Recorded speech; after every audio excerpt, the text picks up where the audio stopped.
कि गार्जियन अखबार ने एक शॉकिंग रिपोर्ट निकाली है जिसमें यह खुलासा हुआ है कि फेसबुक इंडिया ने जानबूझकर ऐसे एड्स अप्रूव किए जिसमें मुसलमानों के प्रति नफरत फैलाई गई है। एड जिसमें कहा गया है let's burn this vermin and Hindu blood is spilling these invaders must be burn.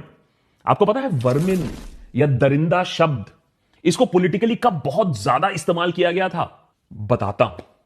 और यह भी कि क्यों हमें इस नफरत की राजनीति से बचना होगा, उसे पहचानना होगा, और अगर नहीं बचे, नहीं पहचाना तो नफरत की इस आग में हम झुलस जाएंगे और हमारे महान देश का सच्ची में सत्यानाश हो जाएगा। समय अभी भी है, पानी सर से ऊपर नहीं निकला है, लेकिन यहां तक तो जरूर आ गया है। यह मैं आपको सब समझाता हूं, लेकिन पहले मिलिए यूलियस स्ट्राइकर से। यह 100 साल पुराना इतिहास है। साल था 1923, जगह जर्मनी।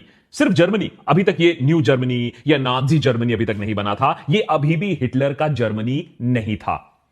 अभी तक जूस यहां, माने यहूदी यहां चैन से, इज्जत से जी रहे थे।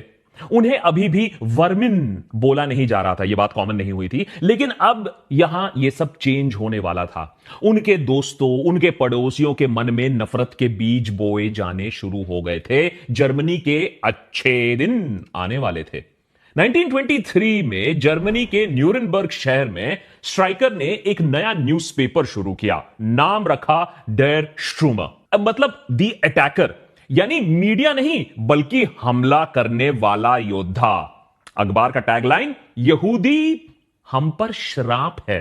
तो अगर इस न्यूज़पेपर के एजेंडे के बारे में अगर आपको कोई शक है तो वो टैगलाइन साफ कर देता है। शायद 1920s के जर्मनी में अभी ऐसे जहरीले अखबारों को फ्रिंज बोला गया, लेकिन धीरे धीरे यह अखबार पॉपुलर होने लगा और कई ऐसे नफरती माउथपीस शुरू हो गए बाजार में। लेकिन इसी के साथ जर्मनी की डेमोक्रेसी भी धीरे धीरे डगमगाने लगी, खत्म होने लगी। इससे पहले कि जर्मनी के लोग समझ पाते कि भैया आखिर चल क्या रहा है, हिटलर के हाथ सत्ता लग जाती है, राइख्सटैग में आग लगती है। हिटलर बेनिफिट देखते हैं और सत्ता अपने हाथ में कर लेते हैं। इस पर एक पूरा एपिसोड है कि हिटलर ने पावर ग्रैब कैसे किया। लेकिन 1933 आते आते डेर स्ट्रूमर बहुत बड़ा पब्लिकेशन बन चुका था। स्ट्राइकर ने जर्मन्स को डरा डरा कर उनसे उनका खूब काटा और खुद तो खूब सारा पैसा भी कमाया। जैसा कि हम जानते हैं कि अब डेमोक्रेसी खत्म हो रही थी जर्मनी की, क्योंकि अब हिटलर का दौर शुरू हो चुका था और उसको भी जरूरत थी ऐसे अखबारों का और स्ट्राइकर जैसे प्रोपेगेंडिस्ट का जो देश की मेजॉरिटी को डरा सके, धमका सके और उनको यह बात बता सके कि जर्मनी खतरे में है। कैसे? अरे ऑफ कोर्स, देश की माइनॉरिटी के वजह से। वहां के केस में यह माइनॉरिटी यहूदी थे। यह अखबार बात करता था जर्मनी के स्वर्ण इतिहास के बारे में और यह कि हम जर्मन्स सबसे प्योर, सबसे महान रेस थे। लेकिन और फिर उसी पास्ट के दुश्मनों को प्रेजेंट में ढूंढने वाला इन्वेस्टिगेटिव जर्नलिज्म भी कर देते थे। इतिहास का जर्नलिज्म, इन्वेस्टिगेटिव जर्नलिज्म इनटू इतिहास। और ये फिर खबरें छापते थे कि एक माइनॉरिटी के वजह से ही ये सारा प्रॉब्लम है, पूरे देश की जो प्रॉब्लम्स हैं इसी माइनॉरिटी की वजह से है और इन पर इसीलिए इन लोगों ने जर्मनी को बर्बाद किया है। ये यहूदियों को एंटी नेशनल बोलते थे और उनके सपोर्टर्स को बोलते थे टुकड़े टुकड़े गैंग वाले। इन अखबारों में माइनॉरिटीज के लाइफ के हर एस्पेक्ट को क्वेश्चन किया जाता था कि यहूदी पहनते क्या हैं, क्या खाते हैं, कैसे दिखते हैं, वो हमारा बिजनेस कैसे बर्बाद कर रहे हैं, वो डिजीज कैसे फैलाते हैं, वो जर्मनी का पैसा कैसे लूटते हैं, वो कैसे गंदे रहते हैं, वो कितने कनिंग होते हैं, वो क्यों लालची होते हैं, वो हमारी लड़कियों को कैसे फंसा रहे हैं, वो हमारे बच्चों को मार डालेंगे। उसका रिलीजन तो उनको उकसाता है कि हमें मारा जाए, वो क्रिमिनल्स होते हैं और ऐसी ही तमाम कंस्पिरेसी थियरीज वायरल होने लगी। कुल मिलाकर एक ऐसा एजेंडा बना दिया गया जहां हिटलर का गोदी मीडिया कह रहा है कि माइनॉरिटीज को जितना भी राक्षस बना दो, देश के दुश्मन बना दो, तभी वो अच्छा होगा। और उन्हें ह्यूमिलिएट करना, सोसाइटी में उनके खिलाफ नफरत पैदा करना और उनके खिलाफ हर एक जस्टिस की मांग करना कि इनके खिलाफ एक्शन लिया जाए, यह सारा काम तब की मीडिया ने किया। पास्ट की चोट, प्रेजेंट का डर और बचाने वाला एक ही मसीहा। यह तो ऑफ कोर्स हिटलर का ओरिजिनल और परफेक्ट डिक्टेटरशिप रेसिपी था। ऐसे ही कार्टून्स, एडिटोरियल्स, फेक और एग्जैजरेटेड सेंसेशनल रिपोर्टिंग से हिटलर का प्रोपेगेंडा इकोसिस्टम रात दिन बस फलता और फूलता रहा। उनका हेट प्रोपेगेंडा बड़ा होता गया, किसी भी इंडिविजुअल क्राइम को लाखों जूइश लोगों की कलेक्टिव साजिश बना दी गई। कार्टून्स और मूवीज के थ्रू खूब स्टीरियोटाइपिंग किया गया। तब टीवी चैनल्स तो थे नहीं और ना ही व्हाट्सएप था, पर उनका तब भी प्रोपेगेंडा काफी गजब का हुआ करता था। मजे की बात तो यह है कि डैश ट्रूमर हिटलर की पार्टी का ऑफिशियल माउथपीस भी नहीं था। यह सिर्फ वो बातें बोलती थी जो कुछ साल बाद हिटलर की पार्टी ने अपने आप एडॉप्ट करनी शुरू कर दी।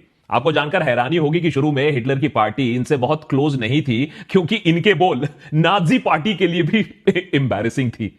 लेकिन ये हर उस चीज का ग्राउंड तैयार करती थी, लोगों में वो बात डालती थी उनके मन में जो हिटलर अंदर से चाहता था, जो इनका लॉन्ग टर्म प्लान था। हिटलर के पावर में आने के पहले वहां के कोर्ट्स ने ऐसे अखबारों को फाइन भी किया था, लेकिन हिटलर के आने के बाद न्यूज में सिर्फ यहूदी जर्मन, यहूदी जर्मन, यहूदी जर्मन, और ऐसे भड़काऊ न्यूज के कोई कॉन्सिक्वेंसेस नहीं होते थे। इनफैक्ट उन्हें उल्टा रिवॉर्ड मिलता था, जितनी नफरत उतना प्रॉफिट।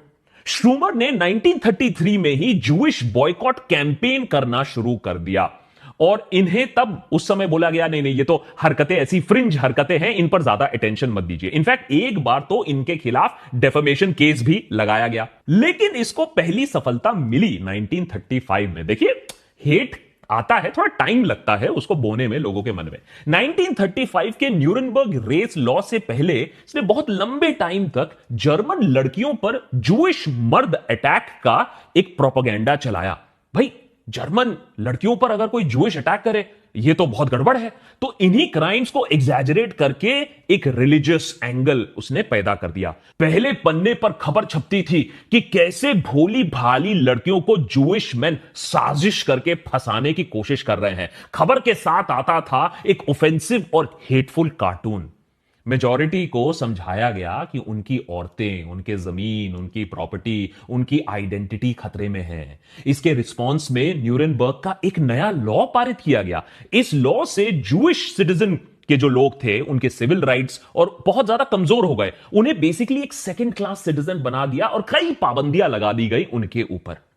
वैसे कोई भी रैशनल इंसान जानता है कि किसी भी कम्युनिटी में अच्छे और बुरे लोग होते हैं, हर कास्ट में, हर कंट्री में, हर रिलीजन में, हर रेस में। पर यह छोटी सी बात स्ट्राइचर, गॉबल्स या हिटलर के फॉलोअर्स को कौन समझाए हैं? उनको तो बस दिख रहा था कि भैया देखिए, जर्मनी के लोगों को भर भर के डराओ, दुश्मन का डर दिखाओ, और लोग फिर हिटलर को ईश्वर मान के रखेंगे, और एक उनको इंटरनल एनिमी दिखता रहेगा, जूस, और बाकी सब वो भुला देंगे। और यही हुआ हिटलर में और जर्मनी में। 1933 में जो बॉयकॉट स्ट्राइकर जैसे लोगों ने शुरू किया था, वो फिर सक्सेसफुल होता है 1938 में। उसके बाद हुआ एक लंबा प्रोग्राम जिसमें हजारों यहूदी मारे गए। उसके बाद आता है कॉन्सेंट्रेशन कैंप। उसके बाद आप जानते हो वर्ल्ड वॉर 2 में क्या हुआ, जर्मनी का हॉलोकास्ट एक दिन में तो पैदा नहीं हुआ था। यह बात हमें समझनी होगी। और वो एक प्रोसेस का पार्ट था, और वो प्रोसेस काफी लंबे टाइम से चल रहा था। स्ट्राइकर अकेला नहीं था, वहां की फिल्म इंडस्ट्री भी मास प्रोपेगेंडा के लिए और इस वायलेंस के लिए, लोगों को भड़काने के लिए बहुत काम कर चुकी थी। 1940 में ऐसी फिल्म्स बनी जो जेनोसाइडल हेट फैलाती थी। अगर 1924 में कोई बोलता कि कुछ ही सालों बाद सैकड़ों जिंदगियां तबाह होने वाली है नफरत की राजनीति के चलते, तब उसे अलार्मिस्ट बोला जाता। लेकिन जर्मनी में 1920s और 1930s में हुआ ऐसा ही। देखिए, नाजीज का अपना फिल्म डिपार्टमेंट भी होता था, और गॉर्बेल्स, हिटलर का प्रोपेगेंडा इन चीफ, वो इसमें खूब इंटरेस्ट लेता था। अब देखिए, फैसिस्ट को हमेशा मालूम होता है नई टेक्नोलॉजी को कैसे इस्तेमाल किया जाए।